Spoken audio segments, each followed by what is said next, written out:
Hello, everyone, and welcome to Autism Stories, where we connect you with amazing people that help autistic teens and adults become more independent and successful. I'm your host, Doug Bletcher, the founder of Autism Personal Coach. The majority of businesses, at least in the United States, now have an open floor plan. I remember reading a study of 10,000 employees that work in open office spaces, and about a third of those employees said that they had to leave the office just to get work completed because it was too stressful. These spaces can be stressful for just about anyone, but especially when you are autistic. On this episode of Autism Stories, we talk with Mikhaela Ackerman, co-author of Edge of the Playground, about what strategies autistic and neurodiverse employees can employ to make these spaces less challenging. We hope you enjoy today's conversation. Mikhaela, thanks so much for joining us today. Thank you so much for having me. I would say there are a lot of words that describe you, but one word that can be used is author. You and your mother wrote a book together called The Edge of the Playground, a mother and daughter's memoir from childhood to adult. How did this book become about? So my mom actually started writing this book when I was diagnosed, which was when I was around 6 or so. And she just started documenting, our journey and our experiences. It obviously got put on the back burner for a long time because there was so much going on, and, she wanted to be respectful of my privacy as well. So it was just kind of something she started.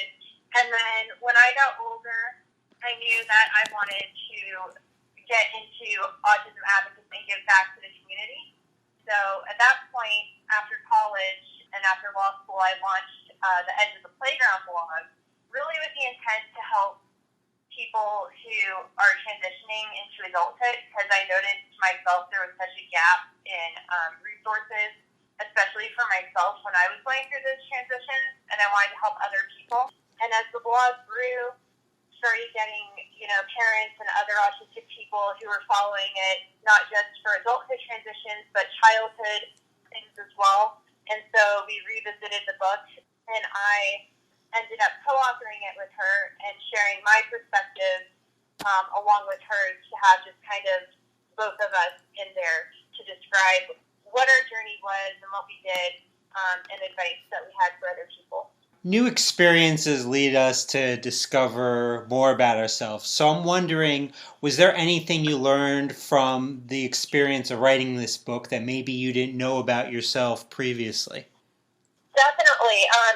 I think, starting to write about my experiences with autism opened my eyes to, differences between our neurologies, I guess you could say. So, I didn't always have the words to describe what it felt like to not be able to filter out background noise or have sensory overload, those kinds of things. And I also didn't know that neurotypicals were able to do those things, and that to them, it wasn't like a big deal to go to the grocery store or the lights didn't hurt their eyes.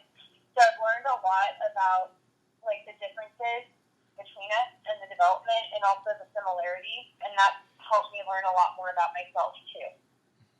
Now, you already talked about the blog that you've written about all your life's experiences. One of the blog posts that you wrote about I really enjoyed, which was about 7 recommendations for working in an open office space. I'd say that type of environment is probably difficult just for about anyone, but especially those with sensory sensitivities. Now, your first recommendation is to request a corner cubicle or an end of a row. How do you think this could be helpful to someone with sensory sensitivities? So there's different kinds of open offices, so this is just based on the experience of the type that I'm in. But with my open office, we still have dividers between the cubicles, which is really nice. And if you don't have that and it's just one big desk, I would definitely ask management about potentially getting a privacy screen, but we're in just regular cubicles, and there are rows of cubicles. So for me, being on, the end of the row kind of decreases the people that are passing me, so I don't have a lot of traffic behind me. So it really just depends on how the cubes are configured. I would see, which cubicles have the least amount of people passing by it every day. Just in terms of, is there a certain cubicle where everyone is always passing it because that's how they have to go to get out the door, or something like that. So if you notice that in the office and you see there's a less traffic area, then I think picking one of those cubicles is a lot better. How do you feel that it would affect you if you weren't in a corner cubicle or at the end of a row? I think it would be a lot harder. It's already difficult to focus with that much going on around me. And so I definitely think that it's an accommodation that anyone should be able to ask for pretty easily, especially if there's the space. And it definitely helps my productivity and my focus and even my social interaction, because when I'm not as stressed out about things happening behind me or around me, then it's easier for me to interact socially with my coworkers. Now, another recommendation you had is one based upon self-advocacy, which is to ask that people warn you before approaching. What would be a better way for people to communicate with you in the office? Yeah, so I've noticed that in the office itself, it's actually not just people with sensory sensitivities that prefer to have, an email, or we have something called Skype where you can basically instant message somebody before walking over.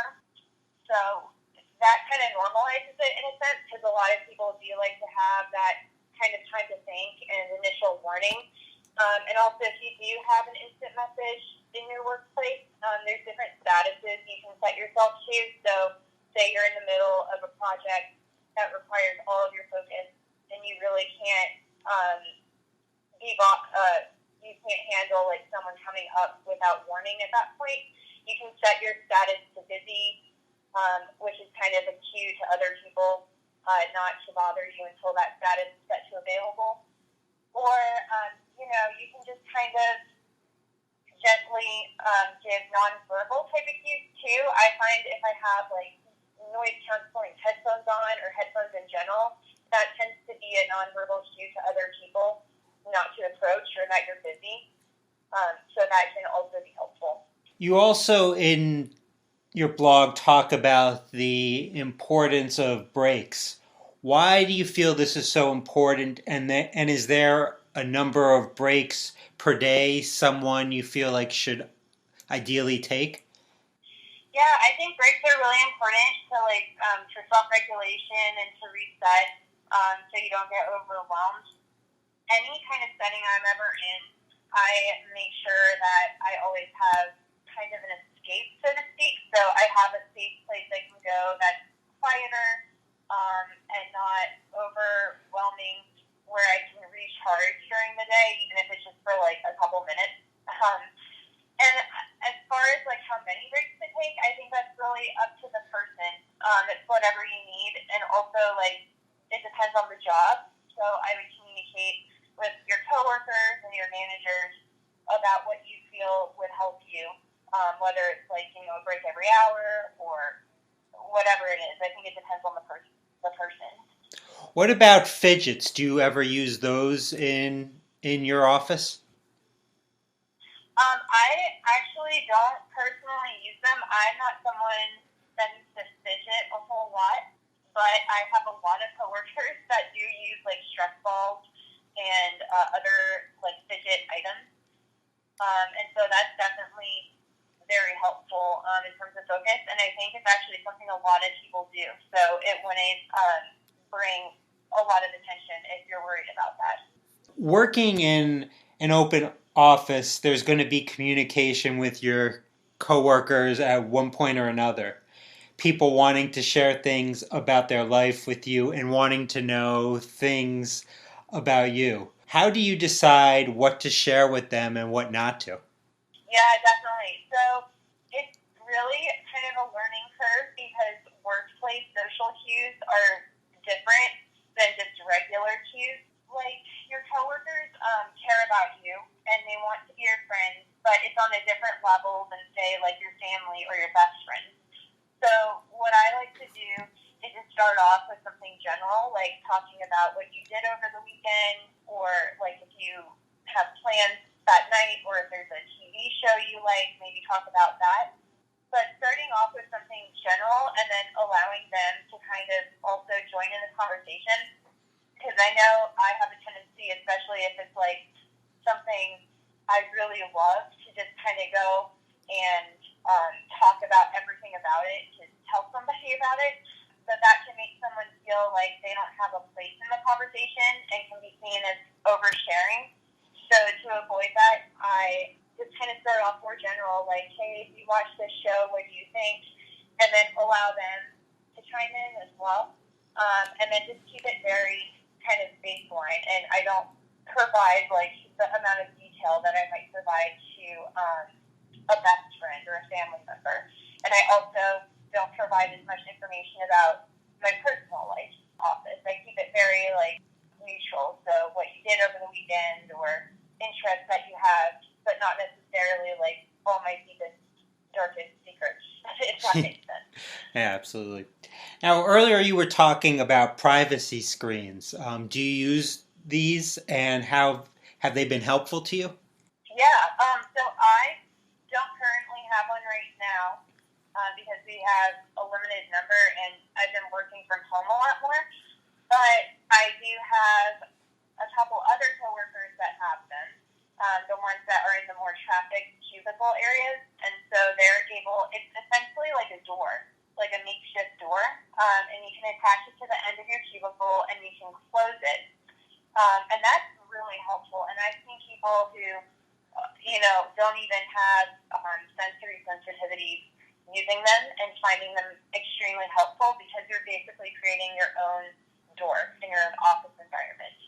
And then, like I said, if you have like a completely open office where it's just a desk and no barriers whatsoever, I would definitely see if you could ask for some type of privacy screen between your cubicles as well. What about noise canceling headphones? Have you used any of those before? Yeah, I actually use them all the time. It really helps. Like I said, it helps let people know that I'm busy when I'm busy. People don't tend to approach you if you have big headphones on. And then also, it just really helps cancel out the noise. For me, and I don't know if this is for everyone, but for me, even when I'm wearing noise canceling headphones, I can still hear a lot of stuff, but it definitely is more muted. So that helps me filter out all that sound. It especially helps with like the buzzing of the fluorescent light, the sound of like the air conditioning going, things that are really loud to me, but not necessarily other people. And it just kind of drowns it out and helps me focus. I'm wondering, with every workplace, the culture is a little bit different, and one part of the culture that can be different is lunchtime culture. How does that work for you in an open office space? Definitely. So that's one of the things that's a learning curve, and it was a learning curve for me when I started the job. Luckily, I started the job with a couple other people, so we formed our own little lunch group in the beginning. As of now, I've been in my current role for almost 2.5 years now. Most people take lunch just kind of by themselves, which is fine with me. But I would say, it never hurts to ask, like, if you see people going to lunch and you want to join, it's okay to, walk up to them and see if they have room or ask to tag along. Or if you can't make it to lunch that day and they've asked you to come, it's okay to say no. And, can I join you next time? I just have a lot of work to do, or I'm just not able to go right now. And I found people to be pretty understanding with that, at least where I work. They're very nice. Now, talking about open office space, that is just one of the many blog posts that you do have on your website. Can you share with our listeners what other topics you have blogged about? Yes, so I've done like a whole college transition guide as an autistic person. So my experience transitioning to a 4-year college and how to make friends and how to make a new routine, all of that I have on the website. I've also done pieces on executive functioning skills, things also about like explaining what it's like to be an autistic person just from my perspective. So I have, what it's like to grieve as an autistic person. I also have things about empathy because I feel that's a topic that can be misunderstood a lot, and just kind of how we relate to people. It's different than how neurotypicals do it, but we still, connect just in a different way. I really try to have those practical guides for people who are looking for advice, and then also resources for like parents or families that want to understand what it's like to be autistic. And then if people want to purchase your book, The Edge of the Playground, A Mother and Daughter's Memoir from Childhood to Adulthood, how would they go about doing so? Yeah, so it's available on Amazon.com, both in paperback and in Kindle. And it's also text to talk, I think it's called, so it'll read it to you, I believe. And then it also just became available through Barnes & Noble. So if you go onto the Barnes & Noble website, you can order through there, or you can go into a physical store and order in store as well. Now, if I order your book on Amazon, will I get a signed copy from you? So not directly through Amazon, they'll just print and send it to you. But if you're interested in signed copies, I'd be more than happy to send one to you. Well, Mikhaela, I really appreciate your time. Thanks so much for talking with us today. Yeah, thank you so much for having me. Thank you for listening to today's episode, and thank you so much to Mikhaela for the conversation. Modern life can be challenging for anyone. When you're autistic, the world isn't designed with your unique traits in mind, and everyday demands can feel insurmountable. At Autism Personal Coach, we celebrate neurodiversity by empowering adults and teens to be the best version of their authentic selves. The people we serve are the real experts. We're here to help their goals become a reality. To get an autism coach for a loved one or yourself, you can email us at autismpersonalcoach@yahoo.com or call 216-336-5889 and request a coach today. On the next episode of Autism Stories, we will talk with Dane and Krista Capo about how art can be life-changing for autistic people. Talk to you then. Conversation issues,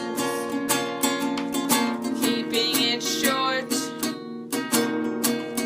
even with practice, we still struggle to having a relationship with someone we like, talking to people